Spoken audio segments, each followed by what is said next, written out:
Is America about to go full-blown trade war with its closest neighbors? Tonight at midnight, those 25% tariffs that Trump was talking about, they're going to go into effect. President Trump says it's about securing the border, reshaping trade. But is this the first shot in an economic war that will redefine North America? And will America come out stronger, or will the cost be too high? Before we begin, don't forget to like and subscribe and hit that button for more hard-hitting geopolitical analysis. For months, Trump has been warning Canada and Mexico, secure the border, stop the fentanyl, fix the trade imbalances, or pay the price. Well, midnight is here, and the price is 25% tariffs on everything crossing the border. But here's what the media won't tell you. This isn't just about crime or illegal migration. This is about economics, manufacturing, and the future of American industry. Washington is saying that the days of cheap North American supply chains and outsourced American jobs are over. The message is clear. If businesses want access to the American market, they need to start producing in America. For decades, businesses have built factories in Mexico, sent parts to Canada, and then imported finished goods back into the U.S. at virtually no cost. That model, it just got 25% more expensive. Companies now have to choose, move production back to the U.S. or eat the tariffs. Either way, North American trade just changed forever.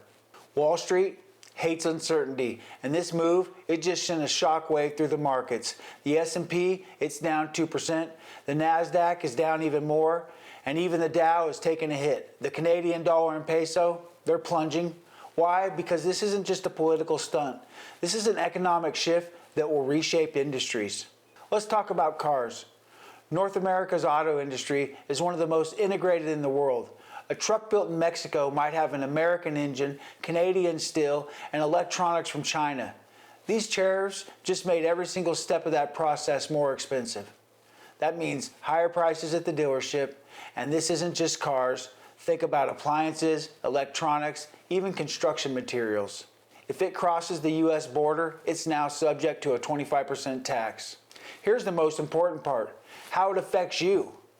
If you're thinking, well, I don't run a business, so this won't affect me, think again. This is going to hit your wallet faster than you expect.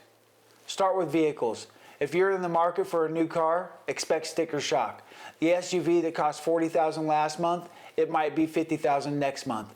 Even if it's built in America, the parts probably come from Canada or Mexico, and they just got 25% more expensive. Electronics, your TV, your phone, your refrigerator, expect higher prices. A lot of the materials and assembly come from Mexico. Companies aren't going to eat those costs. They're going to pass them on to you. And then there's food. The U.S. imports billions of dollars in produce from Mexico every year. Those avocados, tomatoes, and peppers, they're getting pricier. If you thought inflation was bad last year, buckle up. Now let's be clear. This is by design. The administration is making it painful in the short term to force a long-term shift back to American-made goods. But will companies adapt, or will they just pass the pain on to consumers? That's the real question. There's no doubt that America needs to do a wholesale infrastructure rebuild over the next 10, 20 years. So somebody really had to start this process at some point. Trump knew these tariffs would cause a reaction, and Canada and Mexico didn't waste any time. Canada just hit back with its own 25% tariffs on $155 billion worth of American goods, steel, aluminum, and even some agricultural products.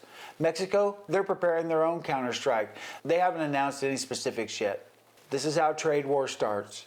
The U.S. raises tariffs, our trading partners retaliate, and suddenly businesses on both sides of the border start hurting. But here's the thing. Trump isn't playing a short-term game. He's betting that America holds more leverage than Canada and Mexico combined. The U.S. is the world's largest consumer market. If companies want to sell here, they need to play by our rules. And right now, the rule is simple. Make it in America or pay the price. So where does all this go? The White House says these tariffs will bring jobs back to the U.S. But in the short term, expect pain, expect disruptions, expect chaos. Some companies will move production back home. Others will try to hold out, hoping for a change in policy. Meanwhile, Canada and Mexico, they have to decide. Do they escalate the trade war, or do they come to the table? One thing is certain. The North American trade system that we know, it's gone forever.